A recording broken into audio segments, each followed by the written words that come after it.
Break के बाद एक बार फिर से स्वागत है। बात कर लेते हैं हम सरसों की और साथ ही साथ रिफाइंड सोया की, क्योंकि आज यहाँ पर तेज़ी देखने को मिल रही है। सरसों की कीमतों के अंदर उछाल है, 42 रुपये की तेज़ी है, 1% के आसपास बढ़ा हुआ है जून का वायदा।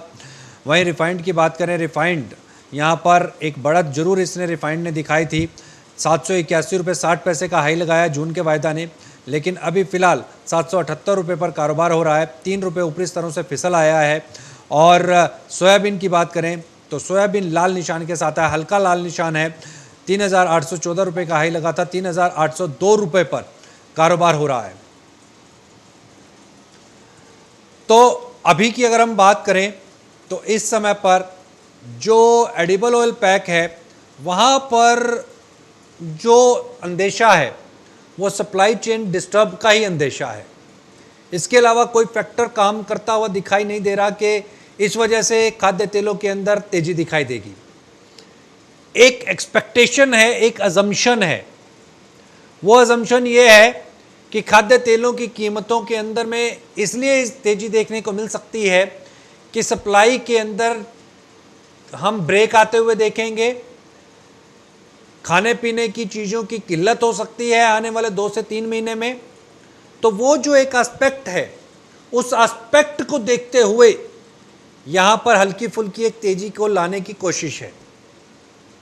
लॉकडाउन पीरियड के दौरान निश्चित तौर के ऊपर बाहर से इंपोर्ट नहीं हो पाया, फैक्ट्रियां बंद थी तो प्रोसेस नहीं हो पाया।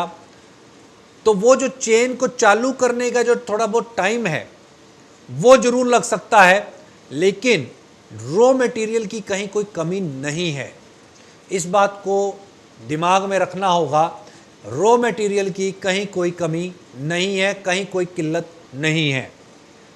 रॉ मटेरियल का डेस्टिनेशन पर पहुंचना, यानी कि रॉ मटेरियल का अपने गंतव्य यानी कि मिल पर पहुंचना, जहां पर वो प्रोसेस होगा, तेल बनेगा, पैक होगा, फिर रिटेल के लिए आएगा, वहां उस गंतव्य तक पहुंचना, मिल तक पहुंचने में हो सकता है थोड़ा बहुत अभी समय लग जाए, 2, 4, 5 दिन, 1 हफ्ता। लेकिन जिस तरीके से लॉकडाउन अब खुलने लगा है, इकोनॉमी एक बार फिर से चलने लगी है, उसको देखते हुए लगता है कि जल्द ही मिल्स के पास एम्पल सप्लाई होगी। और मिल्स क्योंकि अब डिमांड निकल करके आ रही है रॉ मटेरियल को लेकर के, इसलिए थोड़ी बहुत हल्की फुल्की तेज़ी ज़रूर देखने को मिलेगी, लेकिन बहुत ज़्यादा तेज़ी की उम्मीद यहाँ पर नहीं करना चाहिए, क्योंकि पीछे सामान बहुत पड़ा है, रॉ मटेरियल बहुत अवेलेबल है। इसके साथ ही जो पाम ऑयल की अगर हम बात करें, क्रूड पाम ऑयल की अगर हम बात करें, तो उसकी सप्लाई भी देश के अंदर इस बार बढ़ेगी और बढ़ने की संभावना जताई जा रही है। हालांकि मलेशिया की तरफ से जो इंपोर्ट को बैन कर दिया गया था, जो रोक दिया था, ट्रेडर्स ने भी कोई दिलचस्पी नहीं दिखाई थी, अब वो भी ख़त्म हो गया है। मलेशिया से अब पाम ऑयल आने लगेगा और उसका भी जो निवारण है वो हो चुका है। तो अब जब मलेशिया से फिर से हम यहाँ पर माल को आते हुए देखेंगे, पाम ऑयल रीच करेगा और उसका इंटरनेशनल कमोडिटीज़ के ऊपर जो हम इम्पैक्ट देखेंगे, तो वो डोमेस्टिक मार्केट को भी कहीं ना कहीं दबाव के अंदर लेकर के आएगा। अभी अगर हम देखें तो सीपीओ की एक कंडीशन हम देख लेते हैं कि सीपीओ इस वक्त क्या काम कर रहा है। और सीपीओ के अंदर चूंकि हल्की हम तेज़ी देख रहे हैं, देखिए 600 रुपये के दारों पर सीपीओ फिर से आ गया है, 620 रुपये के आसपास, और ये थोड़ा सा फिसल भी सकता है वापस से 580-590 रुपये। तो जहाँ से चला था सीपीओ, उन्हीं घरों पर वापस आते हुए हम इसको देख रहे हैं। जून का वायदा आप देखिए, जून का वायदा 596 रुपये पर कल क्लोज हुआ था, आज 600 रुपये पर इस वक्त कारोबार हो रहा है। 598 रुपये 90 पैसे का इसने लो लगा दिया है। जुलाई का जो वायदा है उसमें भी हम उसको तो हम 600 रुपये के नीचे ही कारोबार करते हुए देख रहे हैं। तो ये जो 600 रुपये के नीचे जून का जो कारोबार हो रहा है, जुलाई का माफ़ कीजिएगा जो कारोबार हो रहा है, तो वो इंडिकेट करता है कहीं ना कहीं दबाव है एडिबल ऑयल पैक के ऊपर। तो इसलिए एडिबल ऑयल पैक पे थोड़ा सा आपको ध्यान देना होगा कि इसमें लंबी अवधि के लिए स्टॉक ना करें। जितनी ज़रूरत हो उतना ही माल परचेज़ करके आगे जो आपके पास ऑर्डर है उसकी सप्लाई की जाए, क्योंकि यहाँ पर स्टॉक जो है आपके इंटरेस्ट को भी मारेगा। दूसरा, आप कि पूंजी को भी ब्लॉक कर देगा।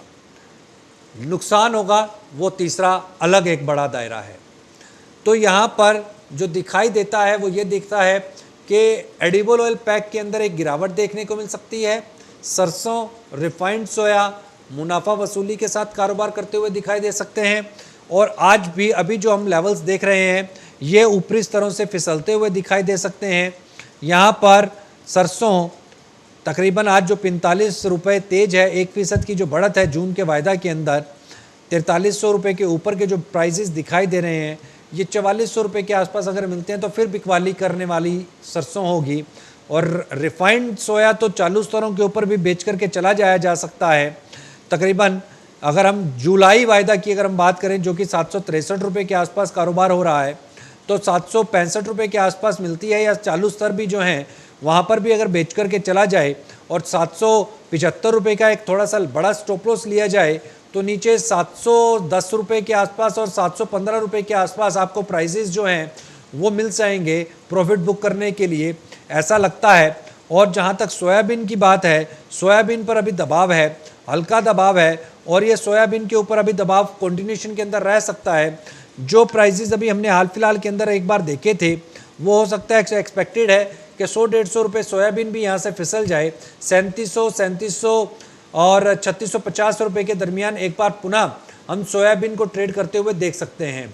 अभी बहुत बड़ी डिमांड की उम्मीद नहीं करनी चाहिए। अभी बाज़ार के अंदर जो कैश क्रंच है वो महसूस होगा। अभी जो सेटल होंगी स्थितियां उसके बाद 1 महीने के बाद एक्चुअल पिक्चर सामने निकल कर के आएगी कि वाकई के अंदर किसी चीज़ का स्टॉक करना चाहिए या नहीं करना चाहिए।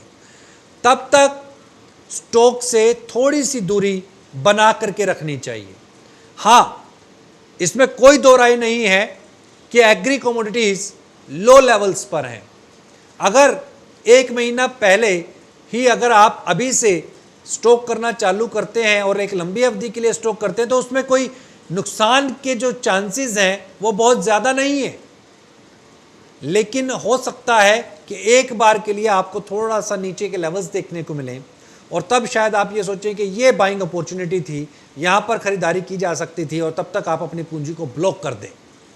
तो उसके लिए थोड़ा सा अभी संयम रखने की ज़रूरत है, थोड़ा सा धैर्य रखने की ज़रूरत है।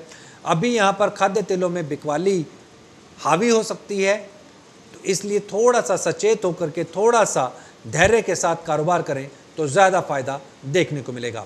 वक्त हो गया यहाँ पर एक छोटे से कमर्शियल ब्रेक का। ब्रेक के उस पार हम जानने की कोशिश करेंगे कि अम्फान नाम की जो समस्या पैदा हो रही है मानसून को लेकर के भी, और साथ ही साथ फसलों को लेकर के और जान मान हानि को लेकर के भी, तो वो क्या कहती है, उसकी स्थितियाँ इस समय पर क्या हैं, और साथ ही कोरोना इस समय पर क्या कहता है, जानेंगे एक छोटे से कमर्शियल ब्रेक के बाद।